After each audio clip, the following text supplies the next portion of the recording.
Be ready. 5 seconds. Start. Sir, similarly, at the time of independence, our manufacturers were restricted to a few simple things. Today, with the development that has taken place during the last 60 years, our industries have progressed to such an extent that India can manufacture products comparable with those of advanced countries. We have today reached a stage from where we can leap forward with greater energy and compete with others. Our scientists have shown to the world that they are capable of achieving the highest in the field of science. Our technocrats have proved that they can master all types of technology successfully. The path ahead is long. None can say that we have not traversed far enough during the last 60 years.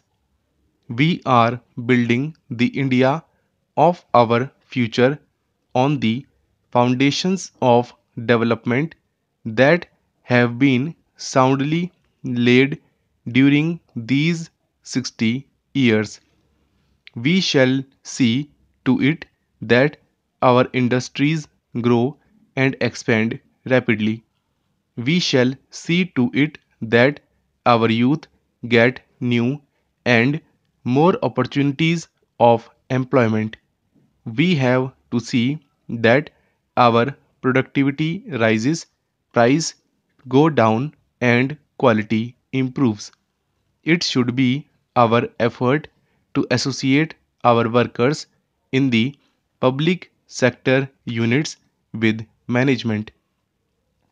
We should ensure that our science and technology are not borrowed from foreign countries but develops in a way that benefits the country and also the poor people of the country. They should be able to meet our demands and requirements. We also have to see that they go ahead and see the work done in other parts of the world, meet the challenges, and show the way to the world. The most important thing, however, is that we should not allow our attention to be diverted. Our attention must be concentrated all the time on the poorest and the weakest person. In the field of agriculture, the production has increased a great deal. It has reached 150 crore tons, but we find that it is stagnating at 150 crore tons for the last 3 years. It is true that the monsoon has not been good during these years. Farmers in many regions and parts of the country have to face difficulties, but we are resolved to ensure that the farmers' produce is not affected by the vagaries of weather in future. We have to take steps to ensure increase in agricultural production in spite of adverse weather in our country.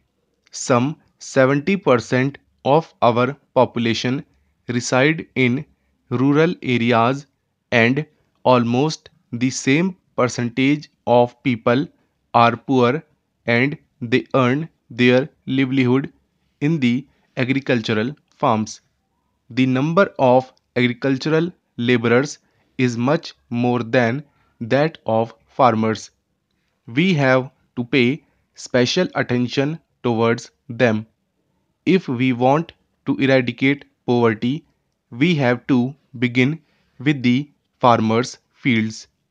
We have started spreading the green revolution, and we are happy to see that during the last 2 years an improvement has been noticed for the first time in Uttar Pradesh. Improvement has also been noticed in Bihar, Odisha, and Bengal, where the output of farmers is increasing. Poverty has been reduced in the rural areas.